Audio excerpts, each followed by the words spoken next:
नमस्कार। सबकी खबर में आपका स्वागत है। मैं हूं शिशिर। हमारे साथ अग्निबाण के संपादक श्री रविंद्र जैन जी हैं। आपका एक चर्चित कॉलम सुनी सुनाई, जो पूरे देश भर में इंतजार किया जाता है कि मंगलवार को सुनी सुनाई आएगा और उसमें क्या एक्सक्लूसिव होगा।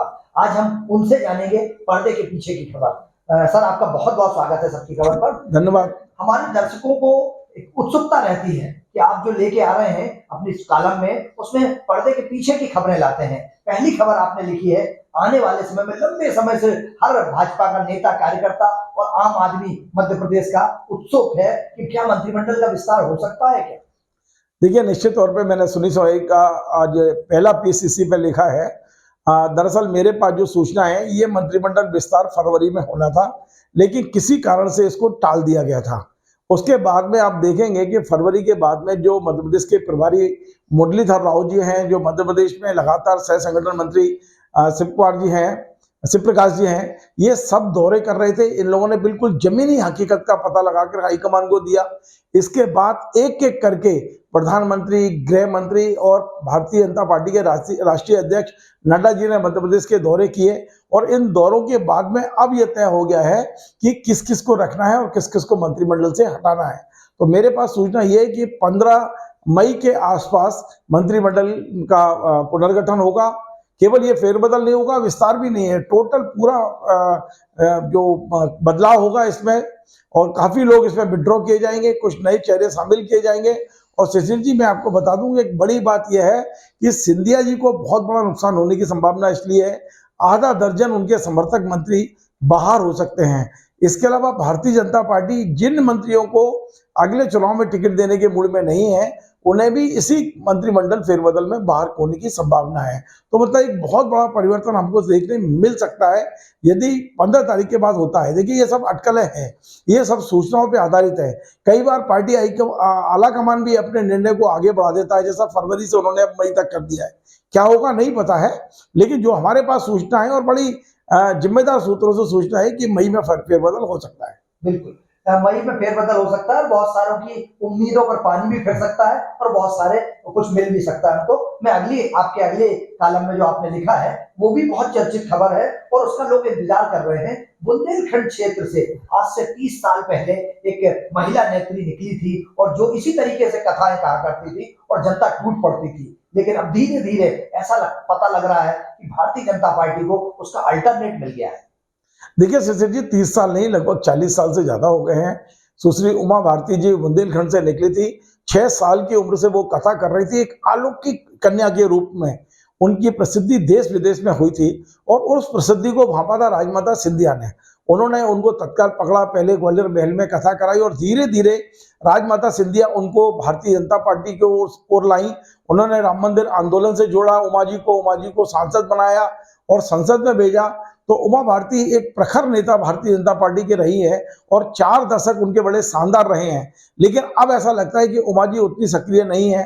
भारतीय जनता पार्टी को अब उमा जी के विकल्प के रूप में उसी बुंदेलखंड में उसी तरह का एक भगवाधारी मिला है और वो है पंडित धीरेन्द्र शास्त्री, जो बागेश्वर धाम के पीठाधीश्वर हैं। देखिए कितनी समानता है दोनों में। दोनों बुंदेलखंड के हैं, दोनों सामान्य परिवार के हैं, दोनों ने छोटी उम्र में कथा कहना शुरू की, दोनों की लौकिक शिक्षा बहुत कम है और दोनों ही बड़े सुदर्शन हैं। उमा जी भी अपने समय में बड़ी देखने में ऐसी लगती थी और ये जो धीरेन्द्र शास्त्री है ये भी सुदर्शन है देखने में। इनकी जो बोलने की जो स्टाइल है बुंदेलखंडी, वो लोगों को लुभाती है। दोनों छोटी उम्र में विश्वविख्यात हो गए हैं। दोनों के बीच में पब्लिक, दोनों के पीछे पब्लिक दौड़ रही है। तो अब मुझे ये सूचना है शिशिर जी कि धीरेन्द्र शास्त्री का उपयोग भारतीय जनता पार्टी अगले 2024 के चुनाव में बड़े रूप में करना चाहती है। एक बड़ी, क्योंकि अब राष्ट्रीय स्वयंसेवक संघ के पास जो राम मंदिर आंदोलन का मुद्दा था वो अब चला गया, उसके मंदिर बन गया है। नया जो इनका मुद्दा होगा वो मुद्दा बिल्कुल अभी से फिक्स हो गया और उस मुद्दे पर ही धीरेन्द्र शास्त्री बात कर रहे हैं और वो है भारत को हिंदू राष्ट्र बनाना। अब भारत को हिंदू राष्ट्र बनाना है तो कम से कम 10-5 साल या माहौल बनाना होगा, लोगों को मानसिक रूप से तैयार करना होगा। और अब ये काम संघ के इशारे पर या संघ के सह पर कह सकते हैं आप, ये धीरेन्द्र शास्त्री करेंगे और धीरेन्द्र शास्त्री जैसे कई पूरी टीम इसमें आएगी। हो सकता है विश्व हिंदू परिषद, बजरंग दल और संघ के दूसरे जो संगठन है वो भी इसमें इन्वॉल्व हों। लेकिन मेरे पास जो सूचना है 2024 में भारतीय जनता पार्टी के स्टार प्रचारक के रूप में धीरेन्द्र शास्त्री सक्रिय हो सकते हैं। यह भी संभव है शिशिर जी कि धीरेन्द्र शास्त्री को संसद ले जाने की तैयारी हो उमा जी की तरह, और यदि यह निर्णय होता है तो वो सीट भी वही फाइनल होगी जो उमा जी की है। खजुराहो में उनका धाम आता है, उसी संसदीय क्षेत्र में। निश्चित तौर पे धीरेन्द्र शास्त्री यदि राजनीति में प्रवेश करते हैं तो भारतीय जनता पार्टी ठीक उमा जी की तरह उनका उपयोग करेगी। वो कब तक चलेंगे, कहां तक जाएंगे, ये मैं नहीं कह सकता हूं, लेकिन अभी हमें जो भविष्य दिख रहा है वो दिख रहा है कि अब भारतीय जनता पार्टी को उमा जी का विकल्प धीरेन्द्र शास्त्री के रूप में मिल गया है। भाजपा कहीं ना कहीं इनका सदुपयोग कर सकती है और आगे, क्योंकि अब मुद्दा विहीन है, एक नया मुद्दा धीरेन्द्र शास्त्री जी के रूप में मिला है। हम अगली खबर की तरफ चलें। दर्शकों, क्योंकि रविंद्र जी जो लिखते हैं उसके पीछे तथ्य होता है और एक इसमें सूचना भी है कि सत्ता का मद किसी को नहीं, उस मद में कभी मदमस्त नहीं होना चाहिए। 40 साल तक आईएएस की नौकरी और राजा की तरह नौकरी करने वाले आज क्यों हाल बेहाल हैं? क्या खबर है रविंद्र जी? देखिए, हमने ये देखा जब मैं भोपाल आया था करीब 33-34 साल पहले, तो मध्य प्रदेश के जो मुख्य सचिव हुआ करते थे, बड़े होशियार, बड़े इंटेलिजेंट, ईमानदार, और उनका सम्मान यहाँ पूर्व मुख्यमंत्री से ज्यादा हुआ करता था। लेकिन शिशिर जी, मैं ये देख रहा हूँ, पिछले 4-5 मुख्य सचिव को देखता हूँ, मुझे लगता है कि ये सम्मान में बहुत गिरावट आई है। और गिरावट क्यों आई है ये सब समझते हैं, क्योंकि पद पर रहकर जिस तरह के लालच अब बढ़ गए हैं, जिस तरह पद की लोलुपता बढ़ गई है कि रिटायरमेंट के बाद भी हमें पद चाहिए, उसने इस सम्मान में गिरावट दी है। हम यदि मध्य प्रदेश के पिछले 4 मुख्य सचिव का देखें, जो मैंने अपने कॉलम में लिखा है, वो लगभग अपमानित हुए हैं। और वो अपमानित केवल इसलिए नहीं हुए हैं कि उनको किसी ने अपमानित किया है, कुछ ऐसे कारण भी है जो उसके लिए वो खुद भी जिम्मेदार हैं। हम बात करें परशुराम जी की। आप जब मुख्य सचिव रहे तो पूरी तरह जोड़ तोड़ में लगे रहे कि रिटायरमेंट के बाद मैं किसी पद पर चला जाऊं। वो रिटायरमेंट के बाद चुनाव आयोग बने, राज्य निर्वाचन आयुक्त बने। उसके बाद उनको कमलनाथ जी ने कहा कि नहीं आप खाली करिए, तो उनको सुशासन संस्थान में भेज दिया। शिवराज जी आए तो उनको अपमानित करके बाहर निकाल दिया, नहीं आप छोड़िए, हटिए, आप इस्तीफा दीजिए। तो ये पूर्व मुख्य सचिव का अपमान हमने देखा। उसके बाद डीसा को हमने देखा। डीसा रेरा के चेयरमैन बनाए गए थे रिटायरमेंट के बाद, लेकिन जिस तरह शिवराज जी ने कहा या तो इस्तीफा दीजिए वरना आपकी फाइलें खोली जाएंगी, उनको डर के वजह इस्तीफा देना पड़ा और सीधे गोवा चले गए, गोवा की टिकट लेकर। तो आप सोचिए, उनका कोई सम्मान नहीं रहा। आज इन दोनों अधिकारियों का कोई नाम लेने वाला नहीं है। हम तीसरी बात करें एसआर मोहंती जी की, हालांकि मैं इस बारे में बड़ा दो राय है, क्योंकि एसआर मोहंती पर जो आरोप है वो एक माहौल बना गया है, वो परसेप्शन किया गया है, एक तरह का मतलब एक ऐसा माहौल बना दिया गया उनको लेके कि उन्होंने ही 750 करोड़ का भ्रष्टाचार किया है। जबकि सच्चाई ये है कि ये जो 750 करोड़ रुपए उन्होंने लोन दिया था उसके एवज में 2500 करोड़ रुपए करीब ब्याज के रूप में वापस आ चुका है। लेकिन जब भी हम खबर लिखते हैं, हम लिखते हैं कि 750 करोड़ के भ्रष्टाचार में मोहंती फंसे हुए हैं। अब मोहंती को कई विभागों से क्लीन चिट मिलने के बाद भी उनको कहीं ना कहीं व्यक्तिगत कारणों से विभागीय जांच घोषित कर दी गई है, और विभागीय जांच में फंसे होने के कारण मोहंती जी की आज तक पेंशन नहीं बन पाई है। तो ये मोहंती जी के बाद में जो चीफ सेक्रेटरी बने गोपाल रेड्डी साहब, गोपाल रेड्डी को अब ईडी गिरफ्तार करना चाहती है। उनके पीछे में ईडी लगी हुई है, सुप्रीम कोर्ट से उन्होंने आदेश ले लिया है। उन पर आरोप है कि जल संसाधन विभाग के ठेकेदार मेंटेनेंस से उन्होंने लाखों रुपया लिया हुआ है, करोड़ों रुपया लिया हुआ है। तो आप देखिए, मध्य प्रदेश के मुख्य सचिवों का जो सम्मान हुआ करता था रिटायरमेंट के बाद, उनके नाम से संस्थाओं के नाम रखे जाते थे, उनके नाम से अवार्ड दिए जाते थे।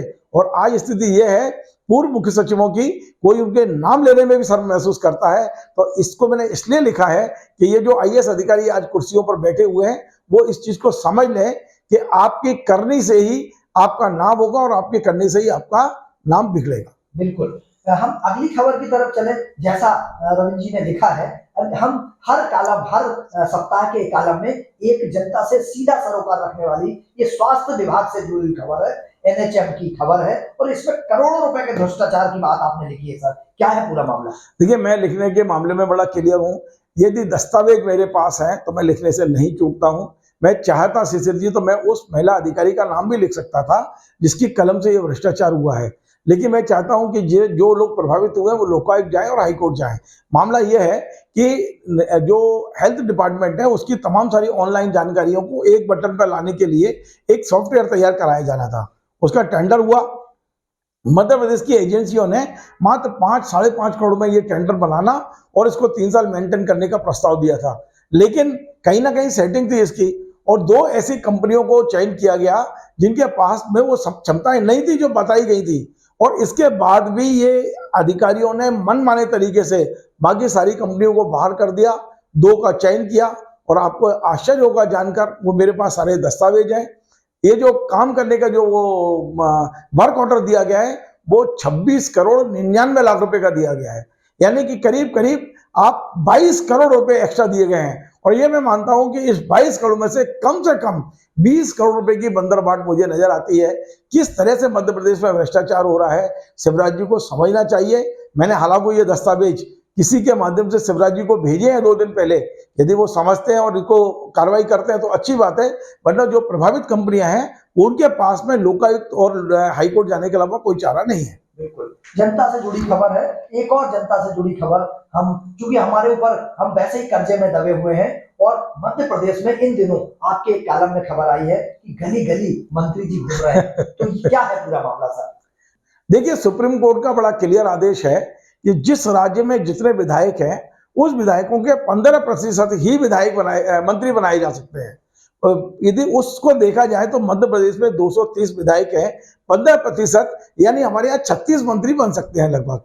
लेकिन हम देखेंगे कि अभी 30 मंत्री शिवराज जी के कैबिनेट में हैं और 1 मुख्यमंत्री जी खुद हैं।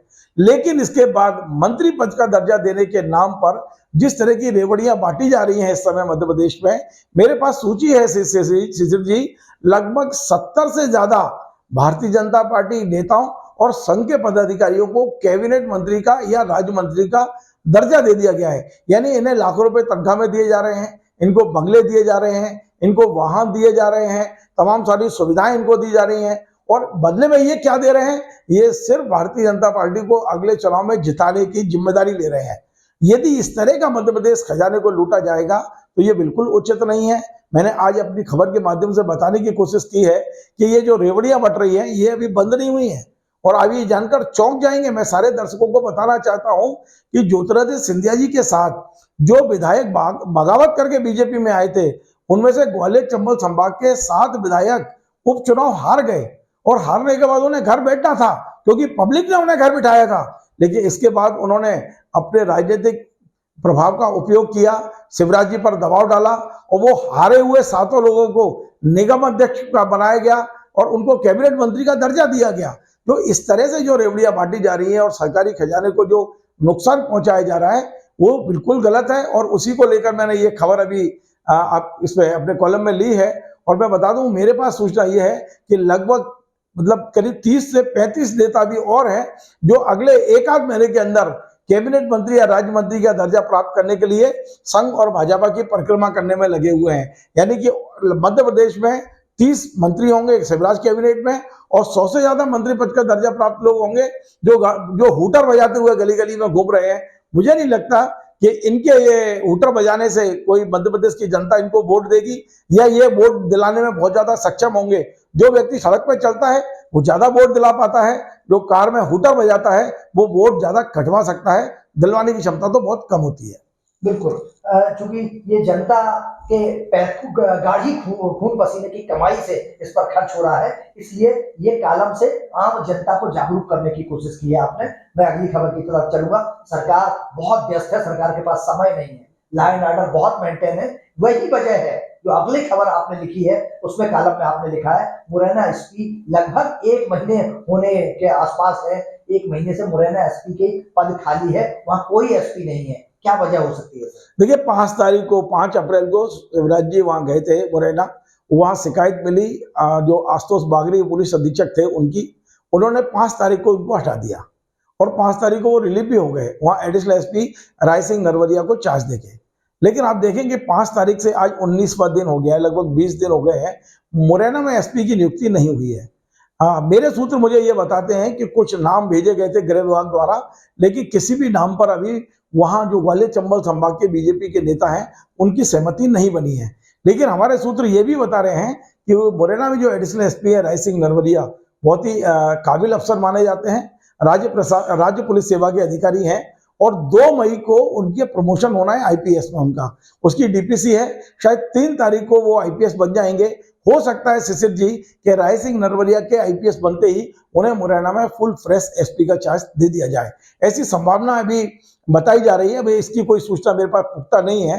यह भी संभव है कि जो अन्य मतलब 10-12 जो आईपीएस बनने हैं उनमें से किसी का चयन हो, शायद इसीलिए इस चीज को लटका के रखा गया है, क्योंकि 20 दिन तक कभी किसी एसपी किसी जिले का और खासकर मुरैना जैसे संवेदनशील जिले का एसपी ना बनाया जाए तो यह संभव नहीं है, क्योंकि नरवरिया जी वहां बहुत सक्षम है, एडिशनल एसपी हैं, अच्छी तरह चार्ज संभाल रहे हैं। संभव है कि उन्हीं को वहां एसपी बना दिया जाए। बिल्कुल, चूंकि सरकार के पास जब समय मिलेगा और शायद ये जो आपने टेक्निकल वजह बताई है इसका इंतजार किया जा रहा हो, हम अगली खबर की तरफ चलेंगे। अगला कॉलम जो आपने लिखा है उसमें एक बड़बोले माननीय विधायक जी की बात लिखी है आपने।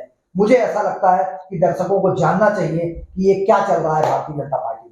देखिए शिशिर जी, भोपाल में 2-3 सीटें ऐसी हैं विधानसभा जहां विधायक कोई भी हो, मतलब किसी भी भारतीय जनता पार्टी के नेताओं को आप खड़े कर दीजिए, वो प्रो बीजेपी सीटें हैं और इन सीटों पर विधायक अपने आप को बड़ा असुरक्षित समझते हैं, क्योंकि ऐसा नहीं कि हमारी टिकट कट के और दूसरा कोई आ जाए, क्योंकि इन सीटों पर पूरे मध्य प्रदेश के बीजेपी नेताओं की नजर लगी रहती है। हम यहाँ से लड़ रहे हैं, हम यहाँ से लड़ रहे हैं। आपने देखा कि भोपाल इतनी सुरक्षित सीट है कि प्रज्ञा सिंह को भी यहाँ से चुनाव लड़ाया और वो कितने लंबे मतलब कितने बड़े मार्जिन से जीती थी भोपाल में। इसी प्रकार से एक सीट और है जिसको प्रो बीजेपी सीट माना जाता है और वहां के विधायक अपनी सीट की सुरक्षा ऐसे करते हैं जैसे डंडा लेके किसान अपने खेत की सुरक्षा करता है। और उस विधानसभा क्षेत्र में कोई भी बाहर का व्यक्ति यदि कोई कार्यक्रम कर ले तो विधायक जी की नाराजगी आप समझ लीजिए आसमान पर पहुंच जाती है। और यही हुआ अभी अंबेडकर जयंती पर। एक महिला नेत्री, अभी उभरती हुई महिला नेत्री है, बहुत सौम्य और सहज और मतलब काफी कर्मठ नेत्री है वो, और वो अभी सक्रिय हुई हैं और उनकी सक्रियता से विधायक जी घबराहट में आ गए हैं। उस महिला नेत्री ने उन विधानसभा क्षेत्र के विधायक जी के क्षेत्र में कार्यक्रम क्या कर लिया, पोस्टर पे महिला नेत्री का फोटो क्या छप गया, विधायक जी आग बबूला हुए और उन्होंने फोन पर अनेक लोगों की उपस्थिति में उससे साफ साफ कह दिया, भविष्य में मेरे क्षेत्र में आना है तो आप मेरी बगैर अनुमति के नहीं आ सकती हैं। मतलब यह स्थिति बीजेपी में है कि यदि आपको विधानसभा क्षेत्र में कोई कार्यक्रम करना है तो विधायक से एनओसी लेनी पड़ेगी, अनुमति लेनी पड़ेगी। तो इसको मैंने अपने कॉलम में देने की कोशिश की है कि विधायक कितना अपने आप को असुरक्षित समझते हैं।